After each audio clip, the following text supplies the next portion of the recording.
রাষ্ট্র হতে গেলে প্রথম কি লাগে? জনসমষ্টি লাগে। জনগণ ছাড়া রাষ্ট্র হবেই না। জনগণ পেয়ে গেলাম একটা রাষ্ট্র হতে গেলে, যখন রাষ্ট্র ছিলই না, প্যানজিয়া প্যান্থালাসা ছিল, স্থলভাগ জলভাগ ছিল। তারপরে আস্তে আস্তে রাষ্ট্রের উৎপত্তি হলো। 1648 ওয়েস্টফেলিয়া চুক্তির মাধ্যমে জাতি রাষ্ট্র গঠন হয়। আইনের সৃষ্টি হয়েছে বিভিন্ন প্রথা বা রীতিনীতি, তারপর বিচার বিভাগের রায়, তারপরে হচ্ছে সংবিধান মানে আইনসভা প্রণীত আইন। আইন আমাদের কোথায় তৈরি হয়? পার্লামেন্টে। পার্লামেন্টকে কি বলা হয়? সংসদ। বাংলায় সংসদ, ইংলিশে পার্লামেন্ট। পার্লামেন্টের কটা কক্ষ? দুটো কক্ষ, এক রাজ্যসভা, দুই লোকসভা। ওইখানে কি হয়? আইন তৈরি হয়। বুঝতে পারছি? আইন যদি না থাকতো তাহলে মানুষের বাহ্যিক আচরণকে নিয়ন্ত্রণ করা যেত না।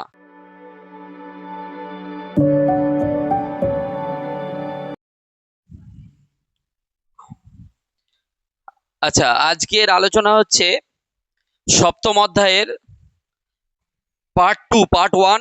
আগের দিন হয়ে গেছে। আমাদের কোন চ্যাপ্টার হচ্ছে? সমাজ দর্শন ও রাষ্ট্র দর্শন। তো সমাজ দর্শন ও রাষ্ট্র দর্শনের পার্ট 1 আগে হয়ে গেছে। আমরা পার্ট 1-এ কি কি জেনেছি? যে সমাজ কাকে বলে, সমাজ সম্পর্কে জেনেছি, সম্প্রদায় সম্পর্কে জেনেছি, আর আর কি জেনেছি? সভা সমিতি, সংঘ বা সমিতি সম্পর্কে জেনেছি, আর অনুষ্ঠান বা প্রতিষ্ঠান সম্পর্কে জেনেছি। এই চারটে সম্পর্কে আগের দিন আমরা আগের ক্লাসে জেনে নিয়েছি। আজকে আমরা পড়বো কি? আজকে আমরা রাষ্ট্র দর্শন, মেনলি রাষ্ট্রের উপর গুরুত্ব দেব। ঠিক আছে? প্রথমে সামাজিক প্রথা আর আইন। এই রাষ্ট্র, একটা রাষ্ট্র তৈরি হতে গেলে রাষ্ট্রের মধ্যে কি আছে? বিভিন্ন সামাজিক প্রথা আর আইন আছে। তো এই দুটো জিনিস আগে জেনে নেবো, কি কি? সামাজিক প্রথা আর আইন। তারপরে আমরা জানবো রাষ্ট্র। ঠিক আছে?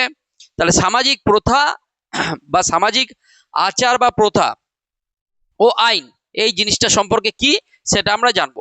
দেখো, প্রথম হচ্ছে সামাজিক আচার বা প্রথার অর্থ ও সংজ্ঞা। সামাজিক সাধারণ অর্থে প্রত্যেক সমাজেই বেশভূষা, শিষ্টাচার প্রভৃতি বিষয়ে মানুষের পালনীয় আচরণবিধি রয়েছে। এগুলি না মানলে মানুষের মধ্যে অস্বস্তি বোধ কাজ করে এবং অপরের দ্বারা নিন্দিত বা তিরস্কৃত হয়। ঠিক আছে? তাহলে সামাজিক, ফার্স্টে ভাবো সামাজিক আচার বা প্রথা। সামাজিক প্রথা কোনগুলো? আমরা সামাজিক প্রথাগুলো দেখো দীর্ঘদিন ধরে চলে আসে। ধরো আমাদের এখানে ভারতের যেসব সামাজিক প্রথাগুলো আছে, আমেরিকার সামাজিক প্রথা অন্যরকম, ব্রিটেনের সামাজিক প্রথা অন্যরকম। মানে সামাজিক প্রথাগুলো কিভাবে বলতে পারো? একটা যদি এক্সাম্পল দিই, যেটা বিলুপ্ত হয়ে গেছে, এখন আর নেই সামাজিক প্রথা। আচ্ছা, বা আছে সামাজিক প্রথা। ধরো কোন আমাদের যে বিভিন্ন অনুষ্ঠান প্রতিষ্ঠানগুলো হয়, বা ধরো আগেকার একটা সামাজিক প্রথা ছিল সতীদাহ প্রথা। সতীদাহ প্রথা ছিল, সবাই এটা জানো, সতীদাহ প্রথা। এটা কিন্তু একটা সামাজিক প্রথা হিসেবে তৈরি হয়েছিল, কিন্তু ইংরেজরা আসাতে ওই সামাজিক প্রথাটাকে কি করেছে? আস্তে আস্তে বিলুপ্ত করে দিয়েছে। কিন্তু এরকম টাইপের বিভিন্ন রুলস রেগুলেশন, এগুলো আমরা মানি।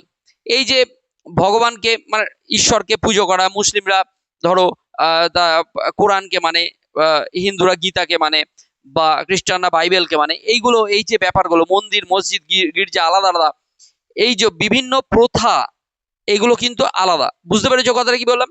তাহলে সামাজিক প্রথা কিভাবে তৈরি হয়? সামাজিক প্রথা তৈরি হয় প্রত্যেক সমাজেই বিভিন্ন বেশভূষা, ঠিক আছে, আলাদা আলাদা, শিষ্টাচার প্রভৃতি বিষয় মানুষের পালনীয় আচরণবিধি। মানুষ কি করে?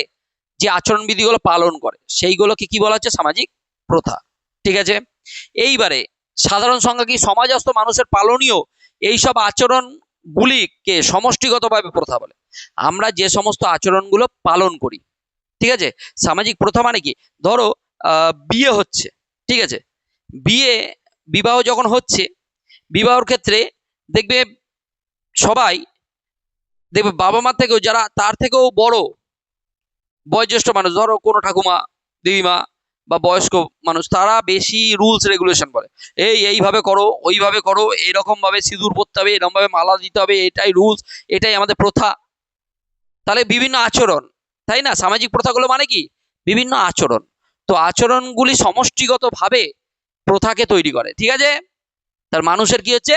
আচরণবিধি। আচ্ছা, ম্যাকাইভার কি বলেছে? সমাজ সম্মতভাবে পান ভোজন মানে খাওয়া দাওয়া যেগুলো করি, আলাপ আলোচনা ইত্যাদি, অর্থাৎ সমাজ অনুমোদিত পথে কর্ম করাই হচ্ছে প্রথা।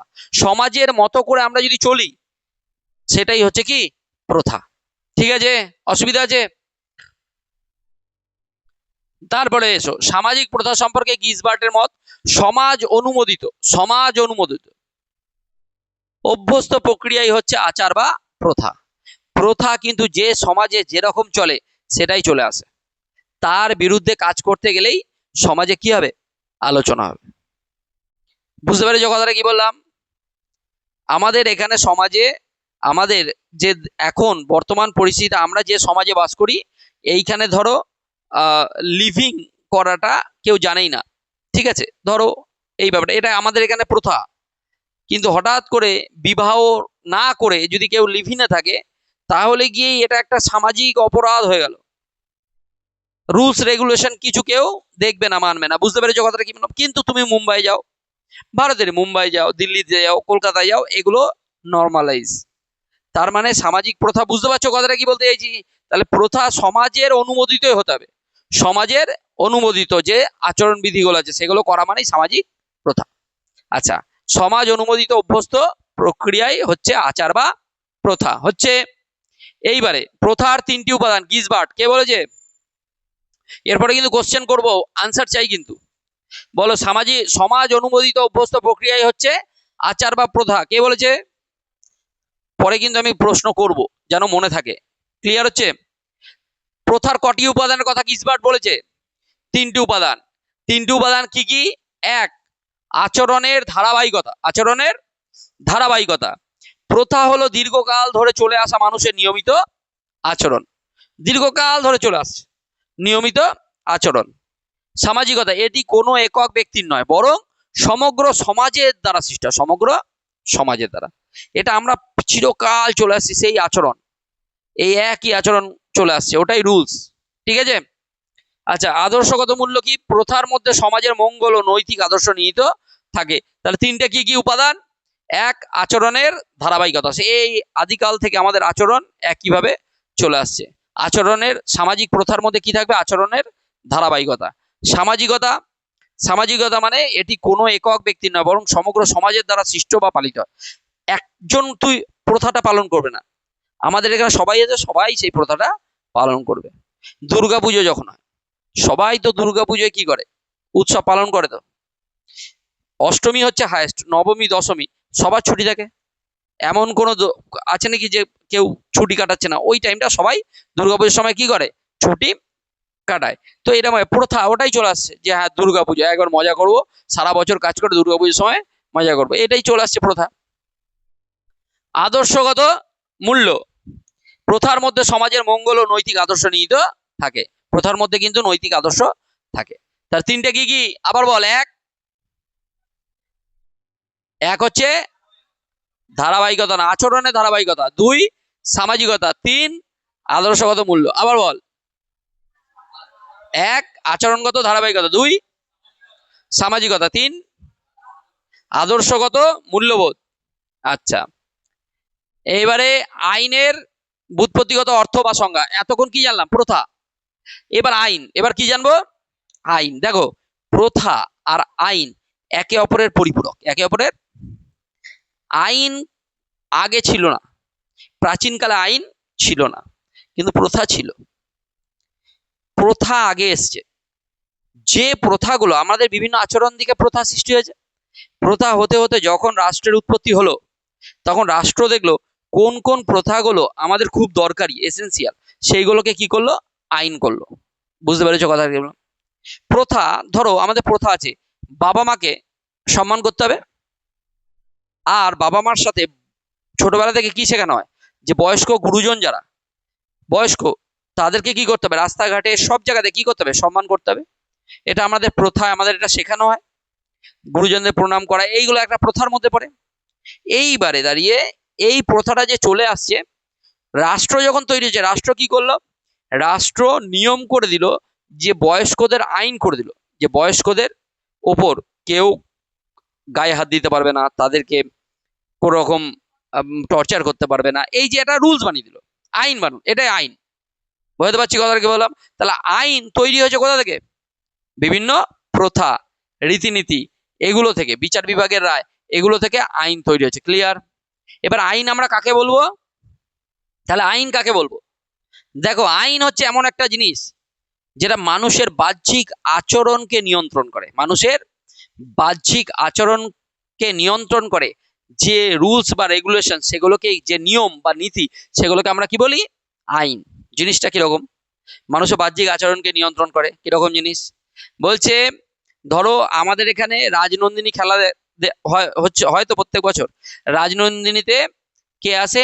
একবার ক্রিস গেল এসেছিল, 2 বছর আগে ক্রিস গেল এসেছিল। তো ক্রিস গেলকে বাউন্ডারি করা আছে, তো সব ব্যারিকেড দেওয়া আছে। ক্রিস গেল এসে মাঠে মাঠে সবে ঘুরবে গাড়িটা করে, একটা উঁচু গাড়ি, গাড়িতে করে ঘুরবে, সবাই দেখতে হবে, সবার কাছেই যাবে, গোল করে সবাই দাঁড়িয়ে আছে। এইবারে ক্রিস গেল গাড়িতে উঠলো, গাড়িতে উঠে যখন ঘোরা শুরু করলো, এইবার কিছু বাচ্চা ছেলে একজন খালি ব্যারিকেড ভাঙলো, ভেঙে যেতে আরম্ভ করলো, দেখলো ওকে কেউ কিছু বলছে না, আর একজন পাশ থেকে দিয়ে দেখছি, আমরা ধর টেন্টে ছিলাম, মানে ওই গেস্ট হাউসে ছিলাম, দেখছি সবাই দৌড়াচ্ছে, কারুর কোনো উদ্দেশ্য নেই, কিন্তু সবাই জানে একজন ভেঙে দৌড়েছে, আমিও দৌড়াবো, ক্রিস গেলের সাথে ছবি তুলবে। এবারে তুমি ভাবো, ক্রিস গেলের সাথে ছবি তুলতে গেলে গোটা মাঠ থেকে যদি সবাই মিলে দৌড়ে আসে ওর দিকে, তাহলে ক্রিস গেলই তো চাপা পড়ে পড়ে যাবে, তাহলে পদবিষ্ট হয়ে যাবে, সেলফি তুল, সবাই সেলফি তুলবো, ওর ঘাড়ে উঠে সেলফি তুলছে, ক্রিস গেল নিচে নেমে গেছে, এরকম একটা হাল হবে। তাহলে এইরকম যদি হয়, তাহলে কি হবে? ক্রিস গেল তো মারা পড়বে, কিন্তু কেউ কি মারতে চেয়েছে? সবাই সেলফি তুলতে চাইছে। তাহলে আইন কি করে দেখো, ওইখানে এইবার যখনই ওরা ধেয়ে আসছে, সব জনরোষ আসছে, আমরা দেখতে পাচ্ছি গোল করে আসছে, এইবার পুলিশও ডান্ডা বার করেছে, সবাই মারতে শুরু করেছে, 2-4টেকে যেই মেরেছে আবার ব্যাকে দৌড় সবাই। এবার তাহলে কি করলো দেখো, দেখো আইন কি করলো, আইন ওখানে পুলিশ পালন করছে যে এরকম করা যাবে না, ক্রাউড, আইনটা পুলিশ পালন করছে, কিন্তু কি করছে দেখো, মানুষের বাহ্যিক আচরণকে নিয়ন্ত্রণ করছে। দেখো ওটা তো মানুষের বাইরের আচরণ, যে ক্রিস গেলের সাথে সেলফি তুলবো, তো চল দৌড়াই। ব্যাপারটা বুঝতে পেরেছো কথাটা কি বললাম? তাহলে মানুষের আইন যদি না থাকতো, আইন যদি না থাকতো, তাহলে মানুষের বাহ্যিক আচরণকে নিয়ন্ত্রণ করা যেত না। আইন কি করে? ক্লিয়ার করে বোঝো, মানুষের বাহ্যিক আচরণকে নিয়ন্ত্রণ করে। দেখো ভালো করে বোঝো, আইন যদি না থাকতো, তাহলে তোমরা যারা মেয়েরা আছো রাস্তা দিয়ে ঠিকঠাক করে চলাফেরা করতে পারতে না। মানে মানুষের বাহ্যিক আচরণ, সবাই তো, মানে এটা ভাবতে হবে সবাইকে, যে মানুষ আমরা চাই, আমরা অনেক কিছু করতে চাই, দেখলেই আমাদের মনে হয় যেন অনেক কিছু, কাউকে দেখলে, সেলিব্রিটি দেখলে মনে হয় ঝাঁপিয়ে পড়বে, এরকম একটা ব্যাপার। তো আইনটা কি করছে? আইন ওখানে তোমাকে বাধা দিচ্ছে না। যদি আমি এই ক্রিস গেলের উদাহরণটা দিলাম, ক্রিস গেলের কাছে যাই, তাহলে ডান্ডা খাবো, এইটা কি হচ্ছে? এটা আইন তৈরি করা আছে। তো আইনটা কি করে? মানুষের বাহ্যিক আচার আচরণকে নিয়ন্ত্রণ করে। বোঝাতে পারছি? তাহলে আইন, তাহলে আইনের যদি সংজ্ঞা আছে কি বলবে? মানুষের বাহ্যিক আচরণকে নিয়ন্ত্রণ করে যে সমস্ত নিয়ম বা নীতি, তাকে আমরা কি বলি? আইন। এই আইনের সৃষ্টি হয়েছে কিভাবে? আইনের সৃষ্টি হয়েছে বিভিন্ন প্রথা বা রীতিনীতি, তারপর বিচার বিভাগের রায়, তারপর হচ্ছে সংবিধান, মানে আইনসভা প্রণীত আইন। আইন আমাদের কোথায় তৈরি হয়? পার্লামেন্টে। পার্লামেন্টকে কি বলা হয়? সংসদ। বাংলায় সংসদ, ইংলিশে পার্লামেন্ট। পার্লামেন্টের কটা কক্ষ? 2টো কক্ষ, 1 রাজ্যসভা, 2 লোকসভা। ওইখানে কি হয়? আইন তৈরি হয়। বুঝতে পারছি? তাহলে আইন তৈরি হয়েছে কি কি? আইনের উৎস কোথা থেকে? 1, প্রথা বা রীতিনীতি। 2, কি কোথা থেকে? বিচার বিভাগের রায়। 3, আইনসভা প্রণীত আইন। এই সমস্ত জিনিস থেকে কি তৈরি হয়েছে? আইন তৈরি হচ্ছে। বুঝতে পারলাম? তাহলে আইনকে দেখি আমরা, ইংরেজি শব্দ কি? ল। এটা সবাই জানো। ল কথাটাই কোত্থেকে এসছে? টিউটনি শব্দ ল্যাগ থেকে এসছে, ল্যাগ। ঠিক আছে, ল্যাগ থেকে এসছে, যার অর্থ কি? অর্থ হলো স্থির, অপরিবর্তনীয় এবং যা সর্বত্র সমানভাবে প্রযোজ্য। আইন সবার জন্য সমান, আইন সবার জন্য সমান। বোঝানো যাচ্ছে? অসুবিধা আছে? তাহলে ল্যাগ কথাটা কিন্তু আসে তোমাদের পরীক্ষায় বারবার আসার সম্ভাবনা আছে। ল এই কথাটা মানে আইন কোন শব্দ থেকে এসছে? ল্যাগ। কোথা থেকে এসছে? ল্যাগ। মনে থাকবে। আইন কি? আইন হলো মানুষকে সুষ্ঠু, স্বাধীন এবং সুশৃঙ্খল ভাবে জীবন পরিচালনার জন্য তৈরি এবং প্রয়োগ করা নিয়ম কানুন। তাহলে আমরা যাতে সুষ্ঠুভাবে, সবাই সুষ্ঠুভাবে চলাচল করতে পারি, সেই জন্য কি তৈরি হয়েছে? আইন। ঠিক আছে। আচ্ছা, আইন সম্পর্কে গুরুত্বপূর্ণ দার্শনিকদের মধ্যে কি? উডরো উইলসন কি বলেছে? সাধারণ মানুষের মানে তোমাদের বাহ্য আচরণ নিয়ন্ত্রণের উদ্দেশ্যে, তোমাদের এখন সবার হয়তো ইচ্ছা করে, ধর পড়তে এলাম, এখন বাড়ি গেলেই ভালো তো, কিন্তু কিসের জন্য পাচ্ছ না?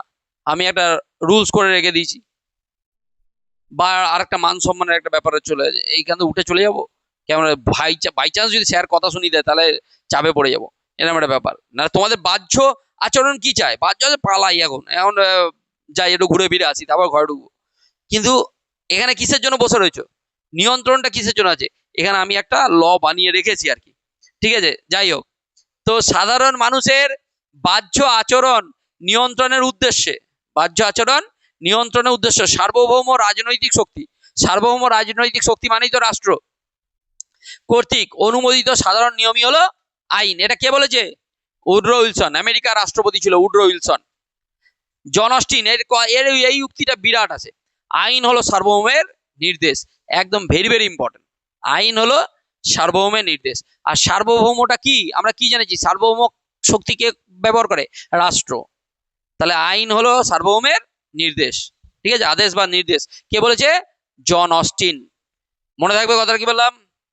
জন অস্টিনের লেখা বইটার নাম হচ্ছে লেকচারস অন জুরিসপ্রুডেন্স, 1832 সালে লেখা, ঠিক আছে? বাই চান্স চলে আসতে পারে বুক টুক, তবু আমি বলছি, যাই হোক। আচ্ছা, অ্যারিস্টটল, অ্যারিস্টটল তিনি আইনকে দুটি শ্রেণীতে ভাগ করেছেন, বিশেষ আইন রাষ্ট্র দ্বারা গঠিত যেটা বিশেষ আইন, আর একটা বিশ্বজনীন আইন প্রাকৃতিক আইন ন্যাচারাল ল। প্লেটো কি বলেছে? প্লেটো বলেছে আইনকে সুশৃঙ্খল এবং কল্যাণ নিশ্চিত করার প্রধান উপায় হিসাবে দেখেছেন, সুশৃঙ্খল এবং কল্যাণ নিশ্চিত করে। এগুলো মত, এগুলো দেখবে। এবারে আইনের উৎস, আমি কি বলেছি? আইনের উৎস, প্রথম উৎস কি? বিভিন্ন প্রথা বা রীতিনীতি, ওখান থেকে আইন তৈরি হয়েছে, ঠিক আছে? প্রথা, এটি আইনের প্রাচীনতম, অত্যন্ত গুরুত্বপূর্ণ। আইন তাহলে তৈরি হয়েছে কি থেকে? প্রথা থেকে, ঠিক আছে?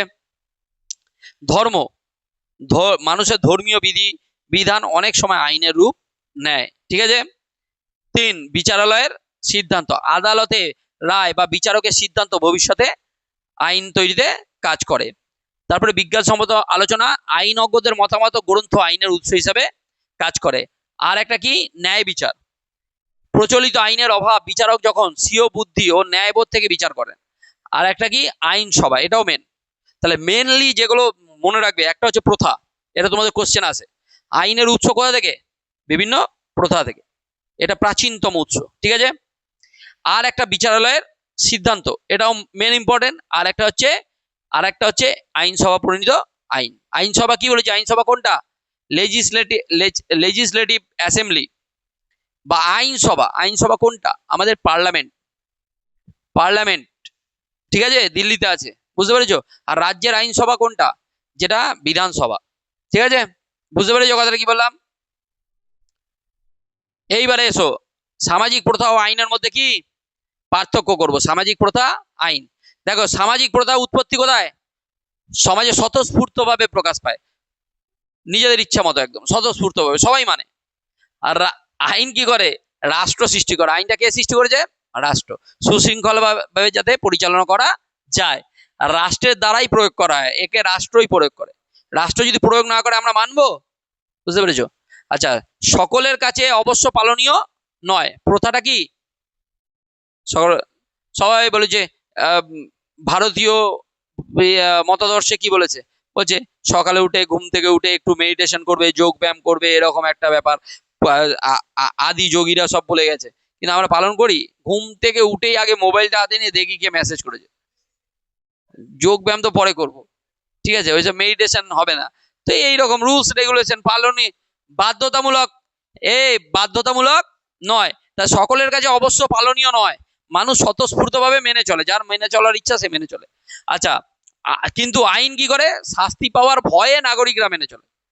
এই যে বাইক চালায়, বাইক চালাতে হেলমেট অনেকেই পরে না, হেলমেট ইউজ করে না, হেলমেট ইউজ করতে ভালো লাগে না, কিন্তু যখন ট্রাফিক দেখে ভয়ে হেলমেটটা, আবার না না ওইদিকে ট্রাফিক আছে, ওখানে যদি বাধ্য হয় রুট চেঞ্জ করে, কিন্তু এমন রুট আছে যেতেই পারবে না তুমি, হেলমেটটা পিছনে থাকে, সঙ্গে সঙ্গে আবার পরে নেবে, আবার ট্রাফিক পেরিয়ে গেলে আবার হেলমেটটা খুলে দেবে।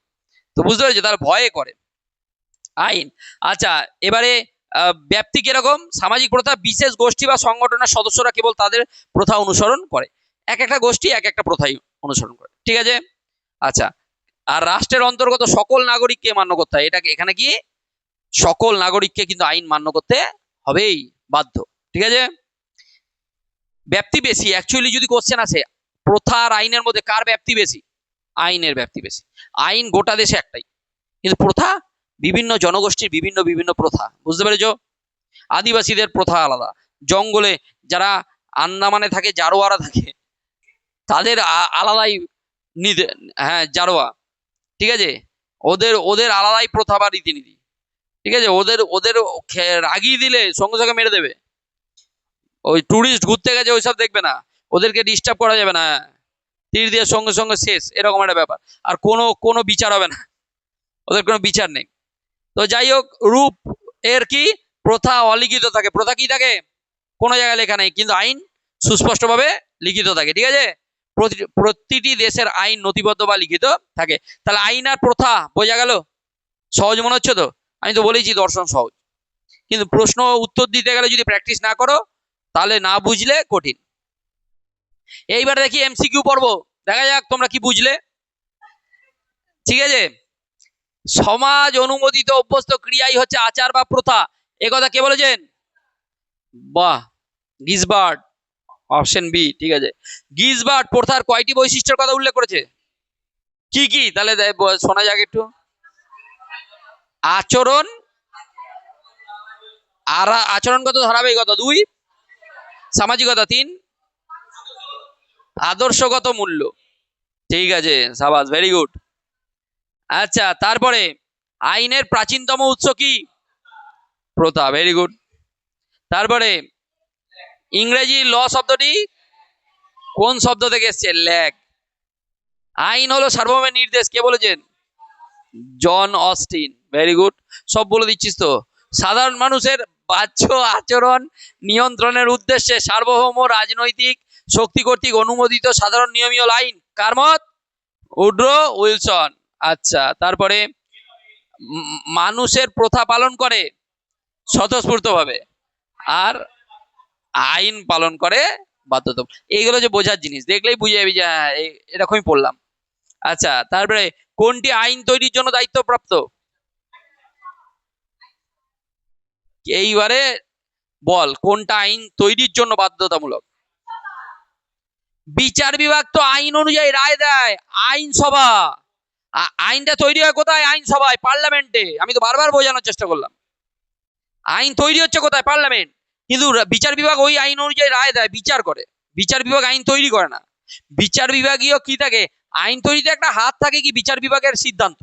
বিচার বিভাগ যে রায় দেয় তার থেকে আস্তে আস্তে আইনও তৈরি হওয়ার সম্ভাবনা থাকে, ঠিক আছে। অ্যারিস্টটল আইন বলতে কোন আইনকে বুঝিয়েছে? ও, প্রথা আইন পরস্পরের কি পরিপূরক। পরিপূরক মানে ভাব, একে অপরের সাথে ওতপ্রোতভাবে জড়িয়ে, প্রথা আর আইন, ঠিক আছে। অ্যারিস্টটল আইন বলতে কোন আইনকে বুঝিয়েছেন? কোন আইনকে বুঝিয়েছেন? বিশ্বজনীন আইন, ভেরি গুড। তাহলে সব পারা গেল? বুঝতে পারছো কি বললাম? আচ্ছা, এগুলো নোটসে, তোমাদের কাছে নোটসটা পাবে তখন তখন সুবিধা হবে, ভুলে গেলে, ঠিক আছে, সেই জন্য তৈরি করা হয়েছে। এইবারে সমাজ দর্শন তো হয়ে গেল, এবারে রাষ্ট্র দর্শন, তাই তো।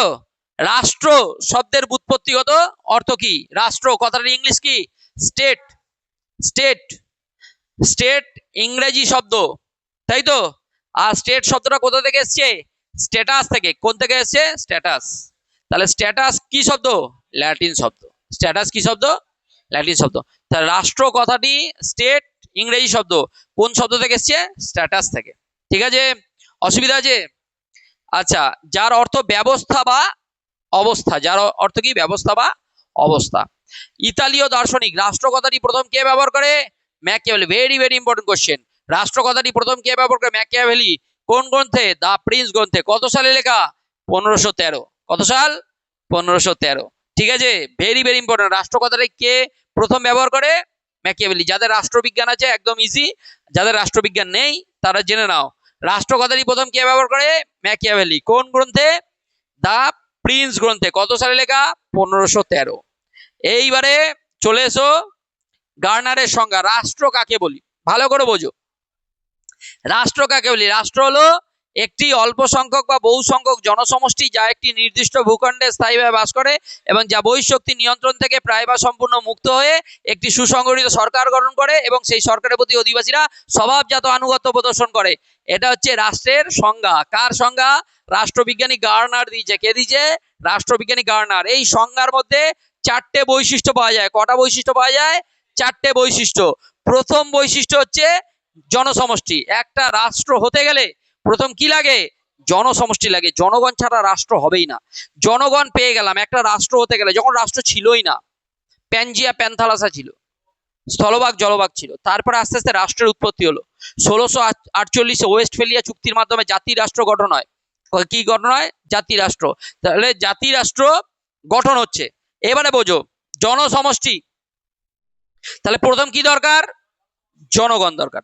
জনগণের পরে জনগণ কোথায় বাস করবে? জনগণকে কোথায় স্থায়ীভাবে বাস করতে হবে? দেখো সেই জন্য কি দরকার? নির্দিষ্ট ভূখণ্ড। এরপরে কি দরকার? রাষ্ট্রকে পরিচালনা করতে হবে। সেই জন্য কি দরকার? সরকার। সেই জন্য সরকারকে কি বলে? রাষ্ট্রের মস্তিষ্ক। সরকার পরিচালনা করে। তারপরে কি দরকার? সার্বভৌমত্ব। সার্বভৌমত্ব আবার জিনিস। সার্বভৌমত্ব মানে কি? সার্বভৌমত্ব রাষ্ট্র দুদিক থেকে স্বাধীন, বাহ্যিক দিক থেকেও স্বাধীন, অভ্যন্তরীণ দিক থেকেও স্বাধীন। পরে আসছি ডিটেলসে। তাহলে এই চারটে মনে রাখতে হবে। তাহলে রাষ্ট্রের কটা মুখ্য বৈশিষ্ট্য? কোশ্চেন আসলে পারবে। রাষ্ট্রের কটা মুখ্য বৈশিষ্ট্য? চারটে। ঠিক আছে। আচ্ছা, এরপরে চলে এসো বিখ্যাত উক্তি, রাষ্ট্র সম্পর্কে উক্তি। উড্রো উইলসন কি বলেছে? কোন নির্দিষ্ট ভূখণ্ডে আইন প্রতিষ্ঠার জন্য সংগঠিত জনসমষ্টি হলো রাষ্ট্র। জনসমষ্টি কি? আইন প্রতিষ্ঠা করতে হবে, সেই জন্য। এটা কে বলেছে? Woodrow Wilson. অ্যারিস্টটল স্বয়ং সম্পূর্ণ জীবনযাপনের জন্য সংগঠিত কয়েকটি পরিবার ও গ্রামের সমষ্টি হলো রাষ্ট্র। পরিবার আর গ্রামের সমষ্টি। তাহলে অ্যারিস্টটল কি বলেছে? পরিবার ও গ্রামের সমষ্টি। প্রথমে কি তৈরি হয়েছে? পরিবার। পরিবার থেকে কি হয়েছে? গ্রাম। গ্রাম থেকে কি তৈরি হয়েছে? রাষ্ট্র। ঠিক আছে। আচ্ছা, রাষ্ট্র হলো এমন একটি মানুষের দল যারা একটি নির্দিষ্ট জায়গায় নিজেদের মধ্যে আইন ও শৃঙ্খলা বজায় রাখার জন্য একত্রিত হয়েছে। পরিবার ও গ্রামগুলি যখন নিজেদের সব প্রয়োজন মেটাতে একত্রিত হয়ে একটি বড় সংগঠন তৈরি করে, তখনই রাষ্ট্রের জন্ম হয়। এইবারে কার্ল মার্কসের উক্তিও আছে, রাষ্ট্র হলো শ্রেণী শোষণের যন্ত্র। কার্ল মার্কস আবার আলাদাই বলছে রাষ্ট্র শ্রেণী শোষণের যন্ত্র। রাষ্ট্র মানে এখানে আমাদের ভাবতে হবে যে রাষ্ট্রে যে প্রধানমন্ত্রী থাকে সেই তো রাষ্ট্র চালাচ্ছে। আমাদের এখন কে? নরেন্দ্র মোদী। নরেন্দ্র মোদীর বন্ধুকে আম্বানি, আদানি। শ্রেণী কারা? একদম লোয়ার ক্লাস। দুটোই শ্রেণী আছে, একটা আপার একটা লোয়ার, একটা ধনী আর একটা গরিব, দুটোই শ্রেণী। এবার নরেন্দ্র মোদীর বন্ধু কারা? গরিব। তাহলে যারা ধনী, হ্যাঁ না, ওই মধ্যবিত্তরাও গরিব। ধনী মানে বিরাট ধনী। শোনো, এইবারে ব্যাপারটা ভাবতে হবে। তাহলে ধনী যারা আছে, ধনী ব্যক্তি, তারা কি করছে? মার্কসের মতে কার্ল মার্কস বলছে রাষ্ট্র হলো শ্রেণী শোষণের। শোষণ কাদেরকে করছে? ধনীরা সবসময় গরিবদের। কিন্তু ধনীরা কাদের মাধ্যমে শোষণ করছে? রাষ্ট্রের দ্বারা। কিরকম? নরেন্দ্র মোদী বন্ধুকে আম্বানি। আম্বানি কার মাধ্যমে আমাদের শোষণ করছে? জিওর মাধ্যমে। সবার মোবাইলে জিও। প্রথমে 2 বছর ফ্রি ইন্টারনেট, তারপরে রিচার্জ এমন করে দিল এখন 749 লোয়েস্ট। তাহলে সাধারণ মানুষ করবে কি করে? আগে তো 10 টাকা রিচার্জে 1 মাস চলে যেত। ঠিক আছে। তাহলে এই যে সিস্টেমটা করে রেখেছে, তাহলে নরেন্দ্র মোদী বন্ধুকে আম্বানি, তাহলে আম্বানি আমাদের জিওর মাধ্যমে কি করছে? শোষণ করছে।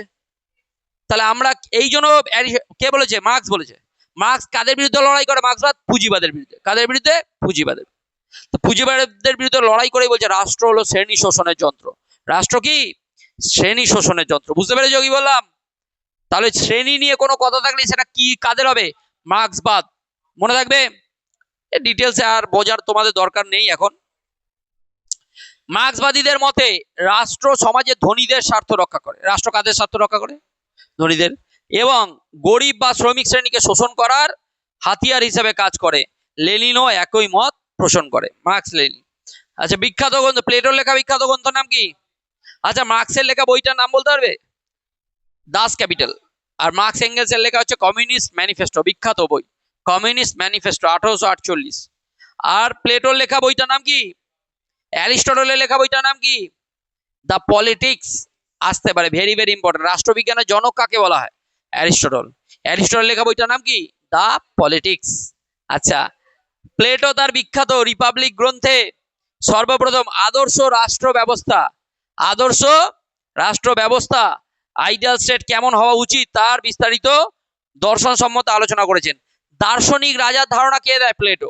দার্শনিক রাজার ধারণা কে দেয়? প্লেটো। আদর্শ রাষ্ট্রের ধারণা কে দেয়? প্লেটো। ন্যায় বিচারের ধারণা কে দেয়? প্লেটো। ঠিক আছে, অসুবিধা আছে? এইবারে রাষ্ট্রের প্রধান চারটি বৈশিষ্ট্য কি কি? জনসমষ্টি, নির্দিষ্ট ভূখণ্ড, সরকার, সার্বভৌমিকতা। সব থেকে এসেন্সিয়াল বৈশিষ্ট্য হচ্ছে সার্বভৌমিকতা। কেন আমি আসছি পরে। দেখো এবারে জনসমষ্টি, একটা রাষ্ট্র হতে গেলে প্রথম কি দরকার? জনসমষ্টি। জনসমষ্টি রাষ্ট্রের মূল ভিত্তি হলো মানুষ। জনশূন্য স্থানে রাষ্ট্র হয় না। রাষ্ট্রের জনসংখ্যা প্রধানত 3 ভাগে বিভক্ত। কি কি? নাগরিক, বিদেশি, প্রজা। নাগরিক কাদের বলবো? যারা আমরা স্থায়ীভাবে বাস করি কোনো দেশে, স্থায়ীভাবে বসবাসকারী জনগণকে কি বলা হয়? নাগরিক। আর যারা স্থায়ীভাবে বসবাস করে না, থেকে চলে যায়, তার কি বিদেশি। তাহলে প্রজা কাদের বলবো?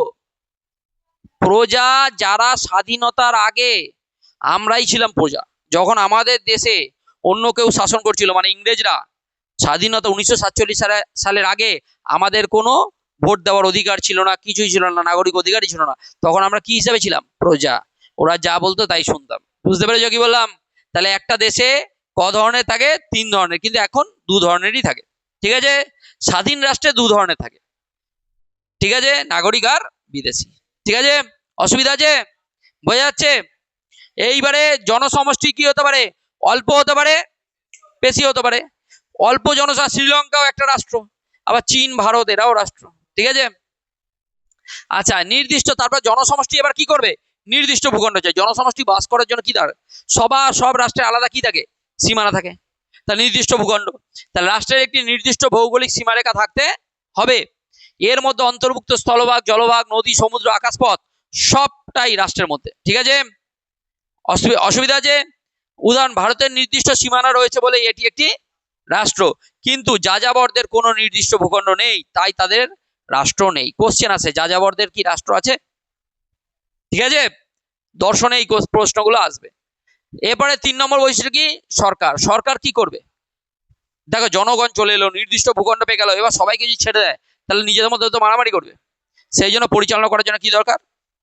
রাষ্ট্র দরকার। আইন বানানোর জন্য একটা সরকার দরকার। পরিচালনা করার জন্য সরকার দরকার। সে কি করবে? আইন তৈরি করবে। বুঝতে পেরেছো? তাতে মানুষ যাতে সুষ্ঠুভাবে জীবনযাপন পালন করতে পারে। তাহলে সরকারকে কি বলা হয়? রাষ্ট্রের মস্তিষ্ক। গোটা বডিকে কে চালাচ্ছে? ব্রেন। তাহলে গোটা রাষ্ট্রকে কে চালাবে? সরকার। তাই সরকারকে কি বলা হয়? রাষ্ট্রের মস্তিষ্ক। মনে থাকবে, ভেরি ভেরি ইম্পর্টেন্ট কোশ্চেন। রাষ্ট্রের ইচ্ছা ও আইন সরকারের মাধ্যমেই প্রকাশ পায়।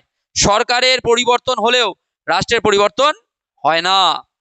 সার্বভৌমিকতা, এটা সব থেকে রাষ্ট্রের গুরুত্বপূর্ণ বৈশিষ্ট্য হচ্ছে সার্বভৌমিকতা। সব থেকে গুরুত্বপূর্ণ বৈশিষ্ট্য কি? যদি কোশ্চেন আসে, সার্বভৌমিকতাকে রাষ্ট্রের প্রাণ বলা হয়। কি বলা হয়? সার্বভৌমিকতা না থাকলে রাষ্ট্র মরে যাবে। কি জিনিসটা? সার্বভৌমিকতা কাকে বলে আগে বুঝতে হবে। সার্বভৌমিকতা হলো sovereignty, supreme power of the state over citizens and subjects unrestrained by law. সার্বভৌমিকতা হলো রাষ্ট্রের চরম এবং চূড়ান্ত ক্ষমতা। কি ক্ষমতা? রাষ্ট্রের চরম এবং চূড়ান্ত ক্ষমতা, যেটা প্রজা এবং নাগরিকদের উপর প্রযুক্ত হয়, যেটা আইনের দ্বারাও অনিয়ন্ত্রিত, যা আনরেস্ট্রেন্ড বাই ল, আইনের দ্বারাও অনিয়ন্ত্রিত। এটা হচ্ছে সার্বভৌমিকতা। অ্যাকচুয়ালি এটা কে দিয়েছে? সার্বভৌমিকতার জনক কাকে বলা হয় জানো? যা বোদা, জিন বোদিন। যা বোদা, বাংলায় হ্যাঁ বোদা, যা বোদা, ইংলিশে জিন বোদিন। ঠিক আছে, তো যা বোদা, সার্বভৌমিকতার জনক কাকে বলা হয়?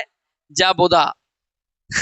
এরকমও নাম আছে। আচ্ছা, তো তাহলে সার্বভৌমিকতার, শোনো এই শোনো সার্বভৌমিকতার, তাহলে সার্বভৌমিকতার কি জিনিস? সার্বভৌমিকতা 2 টাইপ, একটা হচ্ছে বাহ্যিক, একটা অভ্যন্তরীণ। এবার সহজ ভাষায় বোঝো। এতক্ষণ তো টাফ টাফ ভাষা বলছিলাম, তোমাদের মনে হচ্ছে কি বলছে, কোথা থেকে বুঝতে পারছি না। সার্বভৌমিকতা জিনিসটা কি ভাবো? একটা রাষ্ট্র স্বাধীন হয়েছে, যে রাষ্ট্র স্বাধীন তাকে বাইরের কোনো শক্তি নিয়ন্ত্রণ করতে পারবে না। এটাকে বাহ্যিক সার্বভৌমিকতা বলে। মানে আমাদের ভারত স্বাধীন হয়েছে 1947 সালে। স্বাধীন হওয়ার পর ধরো এখন ভারতের পরিস্থিতি যেরকম, চীন তো ভারতের থেকে অনেক পাওয়ারফুল। তাহলে চীন চাইলে তো ভারতকে একবার করেই নিতে পারে, নিয়ন্ত্রণ করতেই পারে, কিন্তু পারবে না। কেন পারবে না? ভারতের সার্বভৌম ক্ষমতা আছে। কি ক্ষমতা আছে? সার্বভৌম। সার্বভৌমিকতা বাহ্যিক দিক থেকে কোনো বাইরের শক্তি চাইলেও ভারতকে আক্রমণ করতে পারবে না। শুধু ভারত কেন, ভালো করে বোঝো। ইরান, ইরান একটা ছোট দেশ। ইরানের থেকেও ইরান ছোট দেশ, ইরানের থেকে ইউক্রেন আরো ছোট দেশ। ইউক্রেনকে রাশিয়া কবে থেকে আক্রমণ করে বসে রয়েছে, নিয়ন্ত্রণ করতে পারছে? ইরানকে আমেরিকা চাইলেই তো উড়িয়ে দিতে পারে, ওদের কাছে পরমাণু বোমাও নেই, পাচ্ছে আক্রমণ করতে। কারণ কি, ওরা সার্বভৌম দেশ। কি দেশ? তাহলে সার্বভৌমিকতা রাষ্ট্রকে বাহ্যিক দিক থেকে, সার্বভৌমিকতা ক টাইপের? দু টাইপের। বাহ্যিক দিক থেকে কোনো শক্তি চাইলে রাষ্ট্রকে আক্রমণ করতে বা নিয়ন্ত্রণ করতে পারবে না। আবার অভ্যন্তরীণ সার্বভৌমিকতা কি, রাষ্ট্রের এমন একটা শক্তি যেখানে রাষ্ট্রের ভিতরে যেসব মানুষরা রয়েছে তারা রাষ্ট্রের বিরুদ্ধে কোনো কথা বলতে পারবে না। যদি তুমি রাষ্ট্রের বিরুদ্ধে ভুল স্লোগান দাও তাহলে তোমাকে কি বলবে? আতঙ্কবাদী বলা হবে, বা তার জন্য শাস্তি আছে। বুঝতে পেরেছো? তাহলে রাষ্ট্রের ভেতরে কোনো শক্তি রাষ্ট্রের বিরুদ্ধে কি করতে পারবে না? সরাসরি আন্দোলন করতে, কোনো কথা বলতে পারবে না। আর বাইরের দিক থেকেও কোনো শক্তি রাষ্ট্রকে নিয়ন্ত্রণ করতে পারবে না। এটাই হচ্ছে দুটো সার্বভৌমিকতা। ক টাইপের? দু টাইপের, একটা বাহ্যিক, একটা অভ্যন্তরীণ। সার্বভৌমিকতা তাহলে কি? রাষ্ট্রের সবচেয়ে গুরুত্বপূর্ণ অপরিহার্য বৈশিষ্ট্য। একে কি বলা হয়? রাষ্ট্রের প্রাণ। কারণ কি, দেখো, রাষ্ট্র যদি সার্বভৌমিকতা না থাকে তাহলে অন্য রাষ্ট্র কি করবে? এসে নিয়ন্ত্রণ করে নেবে, তাহলে তো রাষ্ট্র থাকবে না। বুঝতে পেরেছো? আবার যদি ব্রিটিশরা আমাদের দেশে চলে আসে তাহলে তো আমরা পরাধীন হয়ে গেলাম, সার্বভৌমিকতা থাকলো না। ক্লিয়ার হচ্ছে? বুঝতে পারছি? আচ্ছা, সার্বভৌমিকতা ক টাইপের? দু টাইপের, একটা অভ্যন্তরীণ, একটা বাহ্যিক। রাষ্ট্রের ভেতরে সরকারি সর্বোচ্চ ক্ষমতার অধিকারী। বাহ্যিক কি? রাষ্ট্র অন্য কোনো বিদেশি শক্তি নিয়ন্ত্রণ থেকে সম্পূর্ণ মুক্ত। যেমন 1947 সালের আগে ভারত রাষ্ট্র ছিল না, কারণ বাহ্যিক সার্বভৌমিকতা ছিল না। বুঝতে পেরেছো? তাহলে বাহ্যিক সার্বভৌমিকতা যদি এখন আমাদের না থাকে তাহলে তো আমরা আবার মরে যাব। সেই জন্য সার্বভৌমিকতাকে কি বলে? রাষ্ট্রের প্রাণ। বোঝাতে পারলাম? অসুবিধা আছে? বোঝা গেল। এইবারে রাষ্ট্র সম্পর্কে বিভিন্ন রাজনৈতিক মতাদর্শ কি কি? এক হচ্ছে মার্ক্সবাদ, একটা হচ্ছে উদারনীতিবাদ। এই দুটো মেন মতাদর্শ, মার্ক্সবাদ আর উদারনীতিবাদ। উদারনীতিবাদ প্রথম হয়েছে। উদারনীতিবাদের জনক কাকে বলা হয়? John Locke. গোটা পৃথিবীতে এই দুটোই মেন মতাদর্শ, রাষ্ট্রবিজ্ঞানের ক্ষেত্রেও গোটা ওয়ার্ল্ডের ক্ষেত্রে এই দুটো মতাদর্শ ভাগ করা আছে। একটা উদারনীতিবাদী দেশ কোনগুলো? আমেরিকা, ইউরোপ, এইসব দেশগুলো কিসের? ইউরোপের সব দেশগুলো বেশিরভাগই উদারনীতিবাদী, মানে পুঁজিবাদকে সাপোর্ট করে, বড় লোককে সাপোর্ট করে। তার এগেনস্টে আসে মার্ক্সবাদ। মার্ক্সের জন্ম হয় জার্মানিতে। গেল। এবার থেকে একটু ডিস্টার্ব হবে।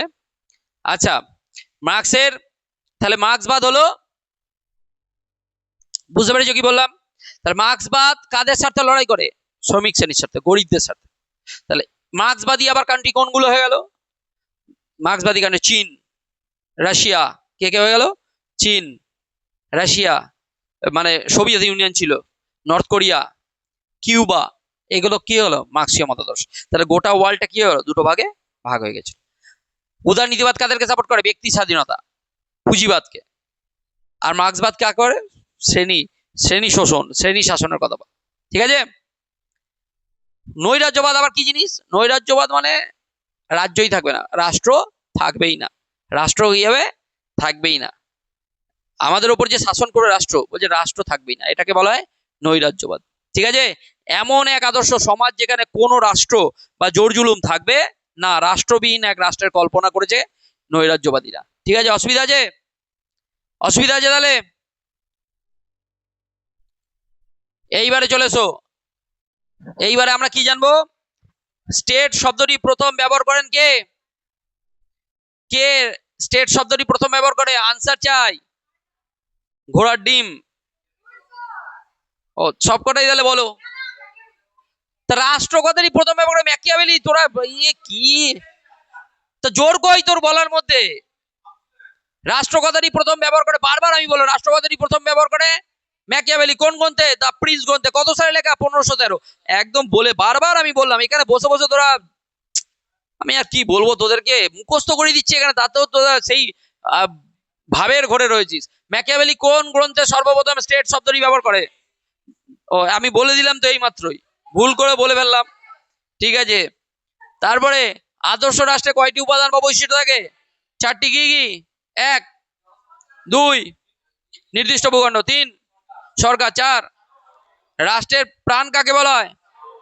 সার্বভৌমিকতা। রাষ্ট্রের মস্তিষ্ক কাকে বলা হয়? সরকারকে। রাষ্ট্রের সব প্রাথমিক উপাদান কোনটি? জনসমষ্টি প্রথম, এরকম কোশ্চেন আসতে পারে। আচ্ছা, রাষ্ট্র হলো শ্রেণী শোষণের যন্ত্র, কথাটি কি বলেছে? Karl Marx. আমি তো বলেছি শ্রেণী নিয়ে কথা বললি মার্কস, কি করছিস তোরা? নিচের কোনটি রাষ্ট্রের অপরিহার্য বৈশিষ্ট্য নয়, এরকম থাকবে। তোরা আবার দাগি দিস না প্রথমে সরকার, ঠিক আছে? এগুলো দেখবি এরকমই থাকবে, গণতন্ত্র হচ্ছে বৈশিষ্ট্য নয়। আচ্ছা, সরকার রাষ্ট্রকে কি বলা হয়? সরকারকে রাষ্ট্রের মস্তিষ্ক বলা হয়। আচ্ছা, তারপরে দার্শনিক প্লেটো কোন গ্রন্থে আদর্শ রাষ্ট্র ব্যবস্থার কথা বলেছে? দা রিপাবলিক। আচ্ছা, তারপরে নির্দিষ্ট ভূখণ্ডে আইন প্রতিষ্ঠার জন্য সংগঠিত জনসমষ্টি হলো রাষ্ট্র, উক্তিটি কার? এইবার কেমন যেন আন্দাজে হয়ে যাচ্ছে ব্যাপারটা। Woodrow Wilson. সায়ন ঠিক বলেছে, উড্রো উইলসন। দর্শনের যে শাখায় রাষ্ট্রের দর্শন সম্মত আলোচনা করা হয় তাকে কি বলে? এটা বাচ্চা ছেলেও বলে দেবে এইগুলো দেখে। রাষ্ট্র দর্শন আমরা কি পড়ছি, ঠিক আছে? হ্যাঁ হ্যাঁ, নৈরাজ্যবাদ বলতে এমন এক আদর্শকে বোঝায় যেখানে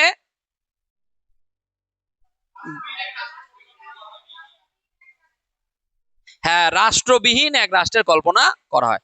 রাষ্ট্র থাকবেই না। আচ্ছা, তারপরে এইগুলো হচ্ছে তোমাদের জন্য দিয়ে দেওয়া হয়েছে। এইবারে গণতন্ত্রের ব্যুৎপত্তিগত অর্থ। গণতন্ত্র, ডেমোক্রেসি, ডেমোস ক্রেটিয়া, দুটো গ্রিক শব্দ থেকে এসছে, ডেমোস আর ক্রেটস। ডেমোস আর ক্রেটস। ডেমোস মানে জনসাধারণ, ক্রেটস মানে ক্ষমতা বা শক্তি। ডেমোক্রেসি মানে তাহলে কাদের ক্ষমতা? জনগণের ক্ষমতা। জনগণ চাইলে সরকারকে ডাকবে, জনগণ চাইলে। আর এই ডেমোক্রেসি শব্দের গণতন্ত্র এমন এক বিশেষ রাষ্ট্রীয় শাসন ব্যবস্থা যা জনগণের দ্বারা পরিচালিত হয়। আব্রাহাম লিঙ্কন ডেমোক্রেসির ভালো সংজ্ঞা দিয়েছিল, ঠিক আছে? বলছে জনগণের জন্য, জনগণের দ্বারা, জনগণের পরিচালিত শাসন ব্যবস্থা। Of the people, by the people, for the people, ঠিক আছে? এটা কার সংজ্ঞা? আব্রাহাম লিঙ্কন, আমেরিকার রাষ্ট্রপতি ছিল আব্রাহাম লিঙ্কন। তো জনগণের জন্য, জনগণের দ্বারা, জনগণের পরিচালিত শাসন ব্যবস্থাই হলো কি? গণতন্ত্র, ডেমোক্রেসি। অসুবিধা আছে? তা ডেমোক্রেসি এমন এক বিশেষ রাষ্ট্রীয় শাসন ব্যবস্থা যা জনগণের দ্বারা পরিচালিত হয়। বুঝতে পেরেছো? এইবারে বিখ্যাত, আচ্ছা প্রথম গণতন্ত্র কোথায় দেখা যায় বলো তো? প্রাচীন গ্রিসে। কোথায়? প্রাচীন গ্রিসের এথেন্সে গণতন্ত্র ছিল। তখন গণতন্ত্র বুঝতো না কেউ, কিন্তু তখনকার দিনে ছিল গণতন্ত্র। জনগণ শাসন ব্যবস্থায় অংশগ্রহণ করবে, এটাই ছিল গণতন্ত্র, ঠিক আছে? হ্যাঁ।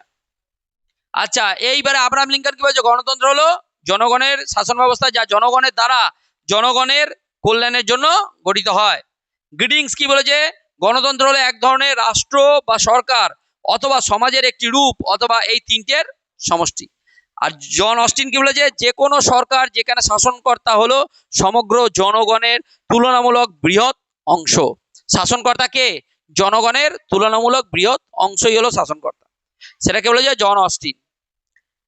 গণতন্ত্রকে কয় ভাগ করা যায়? দেখো এইগুলোই হয়। প্রত্যক্ষ গণতন্ত্র, যেটা সরাসরি শাসন করে। প্রত্যক্ষ গণতন্ত্র মানে একটাই শাসক থাকবে, সবাই ভোট দিয়ে নির্বাচন করবে।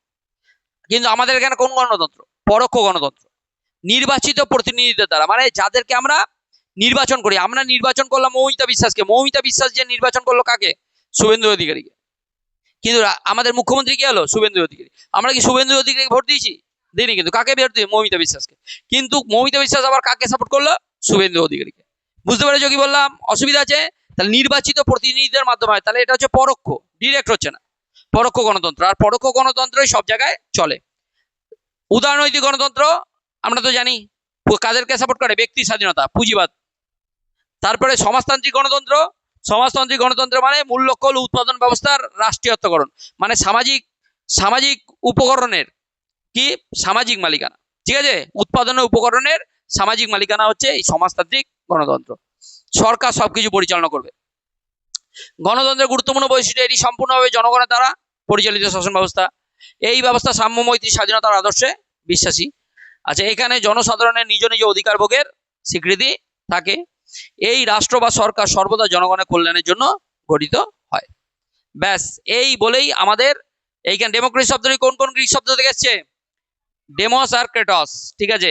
আব্রাহাম লিঙ্কন প্রদত্ত গণতন্ত্রের বিখ্যাত সংজ্ঞাটি: জনগণের জন্য, জনগণের দ্বারা, জনগণের পরিচালিত শাসন ব্যবস্থা। প্রত্যক্ষ পরোক্ষ গণতন্ত্র কাকে বলে? প্রত্যক্ষ মানে সরাসরি শাসন করবে একটাই শাসক, তাকে সবাই মিলে ভোট দেবে। আর পরোক্ষ গণতন্ত্র মানে নির্বাচিত, অনেক নির্বাচিত প্রতিনিধি দেব, সে আবার অন্য কাউকে নির্বাচন করবে। ঠিক আছে। আচ্ছা, কোথায় সর্বপ্রথম গণতান্ত্রিক শাসন ব্যবস্থা? গ্রিসের এথেন্সে। উদারনৈতিক ও সমাজতান্ত্রিক গণতন্ত্রের মূল লক্ষ্য কি? উদারনীতিবাদ কি করে? পুঁজিবাদ মানে প্রাইভেটাইজেশনকে সাপোর্ট করে। আর সমাজতন্ত্র কি করে? সরকারি, সবকিছু সরকার। ঠিক আছে, অসুবিধা আছে? ব্যাস, এই বলেই অর্থ হচ্ছে কি, ডেমোস আর ক্রেটস, আব্রাহাম লিঙ্কনের সংজ্ঞা, প্রকারভেদ, প্রত্যক্ষ পরোক্ষ, উদারনৈতিক, সমাজতান্ত্রিক। তাহলে এইখানে আমাদের এই ফিলোসফির চ্যাপ্টার শেষ হলো। এখানে পুরো দর্শন ক্লিয়ার হয়ে গেল। ঠিক আছে, ভিডিওগুলো ভালো করে বারবার দেখবে। এরপর থেকে আমাদের কি এক্সাম প্র্যাকটিস সেট আমরা প্র্যাকটিস করব। প্রথম টেস্ট পেপারটাকে শেষ করে দেবো, তারপরে আমি নিজে নিজে প্র্যাকটিস সেট বানাবো। সেইগুলো আগে দেখবো যে আমরা কমন পাচ্ছি কিনা। বুঝতে পেরেছো কথাটা কি বললাম? অসুবিধা আছে? সবাই ভালো করে এবার নোটস পড়ো, নোটস গুলো পড়ে ভিডিওগুলো দেখো। পরীক্ষার আগে আগে আমি আবার বোঝানোর চেষ্টা করব। ঠিক আছে, এখন বোঝালে আবার ভুলে যাবে তোমরা। বুঝতে পেরেছো? তাহলে আমাদের আজ কি হলো? সমাজ দর্শন ও রাষ্ট্র দর্শন শেষ হলো। ঠিক আছে।